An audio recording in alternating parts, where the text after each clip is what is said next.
Good morning. It's close to afternoon, so I wanted to be politically correct, however you say it. I just bought a hat and I almost hit a car as well. I bought a hat. I'm gonna retire this guy from everyday casual wear because it's seen its days. It's filled with sweat.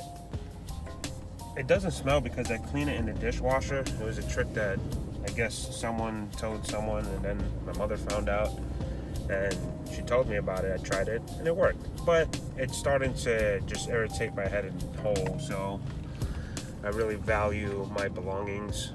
I have t-shirts from literally when I was about 15. So today we're headed back to the Oceanfront, and I just wanted to discuss some things that were on my mind today. I took some notes finally.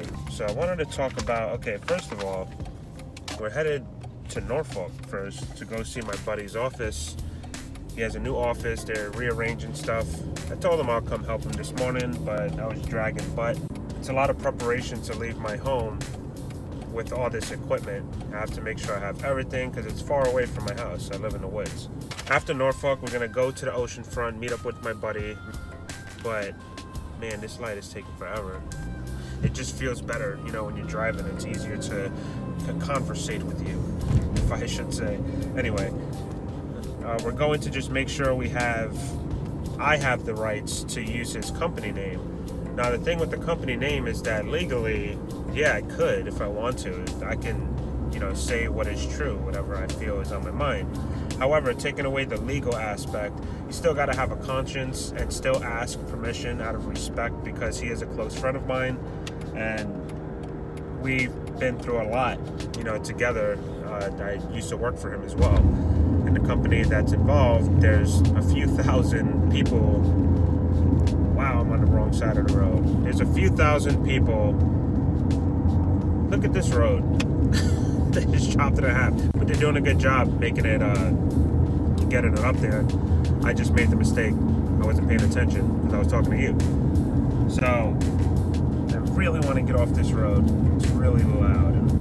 Yeah, so I guess the point of me saying that was just because you're legally bound to something, or something is legal, that doesn't mean it's right. You know, all you have are a bunch of people that sit in an office and determine what they feel is legal or illegal, and I don't disagree. But just because I can legally blast the name and exploit them, that doesn't make it right. We still have to have a conscience. I mean, there's some things that are legal that, you know, hurt you. Like cigarettes, let's say. Cigarettes are legal, however, they do hurt you. And I'll tell you something, my personal experience for smoking for 13 years, I know a lot of people have mixed feelings about the whole cigarette stuff, because some people get cancer and some don't. Some people smoke for 90 years, whatever. You know, it's possible that a human can do that and not get cancer. However, with my experience, I smoked for 13 years. It's very harmful to your body. Like, all it did was make me sick. You know, in my hardest times of misery, I would literally sit there and smoke a pack of cigarettes, and it'll help my mind for sure. Like, there is some kind of leveling out. There is a balance when it comes to cigarettes and anything that you put into your body in general. However, I don't disagree with people who smoke cigarettes. If you want to smoke, that's fine. But I will say something: if you feel like you're getting sick or whatever, I'm going to tell you, stop smoking cigarettes. It definitely takes away from your entire life. You know, I didn't want to, and this is my experience, I didn't want to do anything. I didn't want to do anything sports related. All I wanted to do was sit there and smoke a cigarette. That's how I feel about cigarettes. We're going to Norfolk. Enjoy the ride. Enjoy the vlog. Talk to you guys in a bit.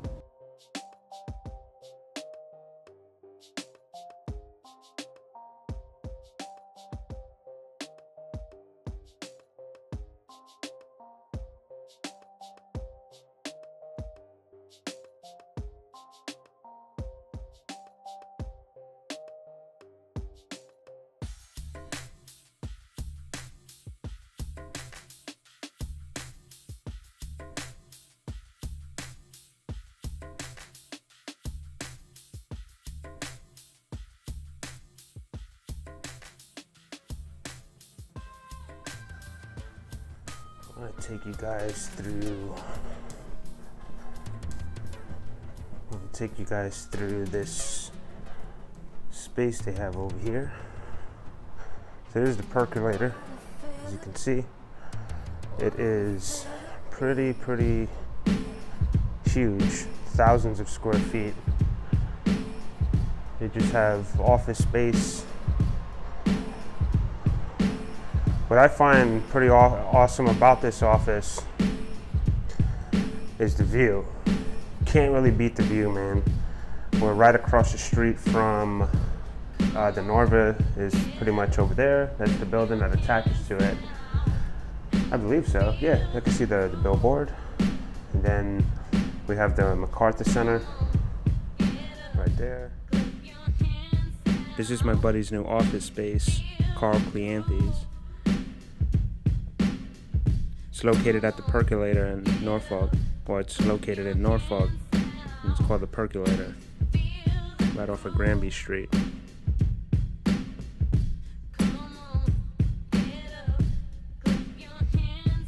This is just amazing. You know, you can squat anywhere you want. I believe just for a squatting membership, it's about $75 a month, which is peanuts if you're constantly working, and you get to mingle with others. That's the cool thing that I like about this, is that you get to you can literally knock on someone's door and say, hey, I need help with this project, and as long as they're free, I'm sure they won't mind. And so far, it seems like for what's in there is everyone's friendly. They have foosball, random TVs that you can see that they're gonna put up soon. Absolutely amazing. When you get one of these offices, you get plenty of benefits. There's a gym across the street. You and your employees or co-workers, etc., get free membership. There's all the stores you get percentage. I'm not sure the number, but like right here, this is pretty cool. Right here, you can have just a floating business in the middle of the floor. It's just absolutely amazing. The bathrooms are absolutely clean. The kitchen is clean. The floors are clean. Everything's clean. It's just a wonderful environment. I believe they were celebrating their 1-year anniversary. You got Teddy Cleanthes's all over the walls, even in the previous hallway. And let's go see what the buddies are doing.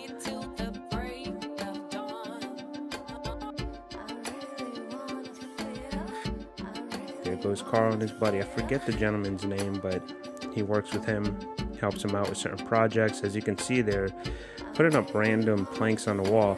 I thought it was pretty hilarious because I offered to dump this trash that you're going to see here shortly. I offered to dump that, and they pretty much told me that that's what they're putting on the wall. I guess one man's trash is another man's treasure, for sure. But this is it. If you're familiar with Norfolk, you know exactly where we're at. Second floor, just absolutely awesome. And now we're on our way to the Oceanfront. It started to rain a little, but it kind of cleared up. So here we're at. Here we are. This is my old workplace, and this is what's going to be in the series as well. I mean, the things that happen here are just absolutely amazing, and the underground industry, which you can pretty much see on this wall, the names that I'm pointing out is either a band that I was in or bands that I'm, tight with. Just this place I used to run, or help operate, I should say, with a group of people. It was fun, amazing. It looked nothing like this when I was in there, but I helped out a lot with the groundwork and the stepping stones, and the new bartender, new cook, new faces. Just awesome. Welcome to the Oceanfront. Here we go. This is not considered the block where we're about to go, but here's where so much action took place. I worked here back in 2005, starting off as a doorman, and the things that I saw here, I pretty much spent my entire 20s on this strip, and I don't regret it, honestly. It was a hell of a time. There's the edge, Sandbar is actually where I first started. Like this gentleman standing at the door, that's exactly where I started. And boom, and this is where I was years ago. There's PJ and Ryan Ross, they worked next door to me. Or I worked next door to them. This is, you know, their block, their home. Just one of the veterans that spent a lot of time there and put in my work.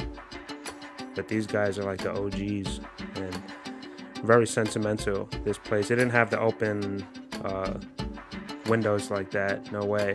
It actually looked nothing like this. DJ Raw Bass was on the music for sure, and I actually used to work with him there many years ago. So that was pretty cool to see him still doing his thing and playing that awesome music. The music obviously changed. I'm not into the type of music that most of the DJs play now. However, you know, we got to keep up with times. But very sentimental, this place. There used to be a big frame on that wall with, you know, hundreds of pictures that will rotate throughout the years. You know, that what used to be the Chichos, that used to be Crazy Charlie's, but now Chemistry, John Gamble's spot. And, you know, like I said, this area is very, very sentimental to me.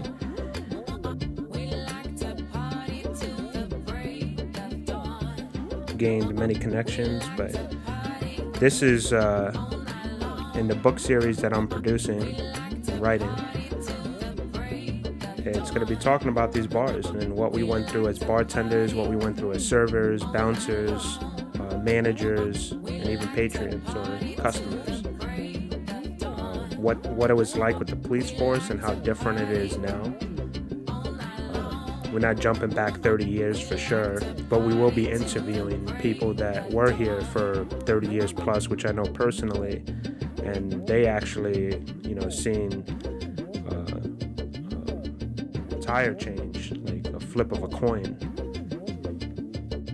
So here's the Boardwalk, Virginia Beach, Oceanfront. It's about the Boardwalk is, I think, is about 2.2 miles, or give or take.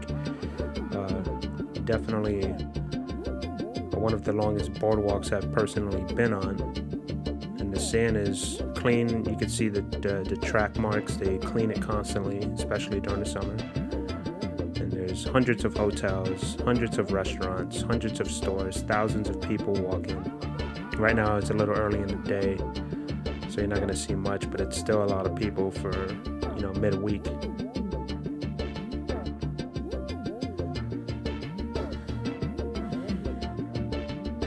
But yeah, you can, in the winter time, for me personally, I like the cold. I like to be out here more so in the winter. There's less people. You can ride your bike on the boardwalk without being harassed by the authorities, which I do want to do a stroll on the boardwalk and record. However, you can't.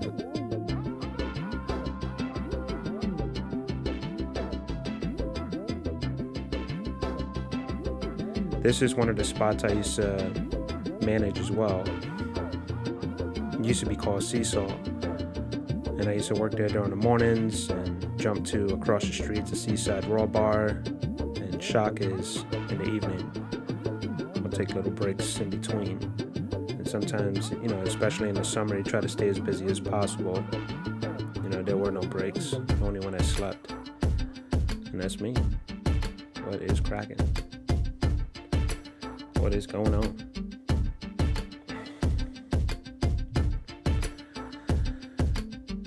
Yeah.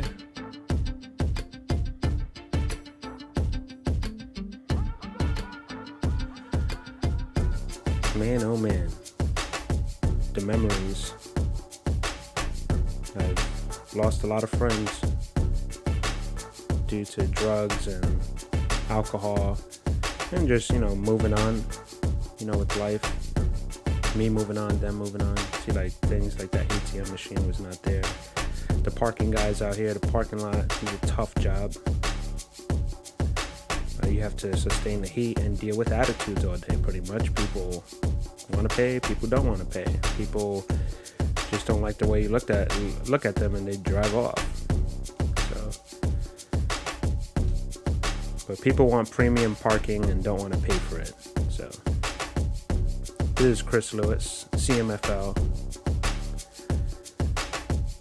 And they got this tent out here. The tent is actually keeps them cool. If you're under that tent, there's a nice breeze. But there's even going to be stories about this parking lot, which I know a lot of people can relate to. And here we go. Shaka is. Spent a lot of time here. 4 to 5 straight years, and the time I put in is more like 20 when you add all the hours up. I put a lot of time into this place, and like I said, once again, it didn't look anything like this when I first started, kind of when I left, but no, this became a beautiful venue, and I'm proud of what I helped build. And this venue itself is going to have its own book, and that should be in the 3rd or 4th book in this series, the Bronx Virginian series. But I was in a band myself. The owner was the bassist, the general manager downstairs was on guitar, and we had 2 different drummers, which one was the guitarist's brother, and the other drummer was actually a very popular drummer in Virginia Beach Oceanfront, a very popular drummer in the Virginia Beach Oceanfront, and we pretty much rocked the house every time we were on stage. And I can't wait to share this story with you guys. I can't wait to sit down and interview some of the people that are the main characters. It's my pleasure to risk everything for this endeavor. I put my heart and soul into this journey, and I want you to join it. 1 stone, 2 birds. Coming September 2018. Brought to you by DerinCo Publishing. You guys take care. Love and peace to all.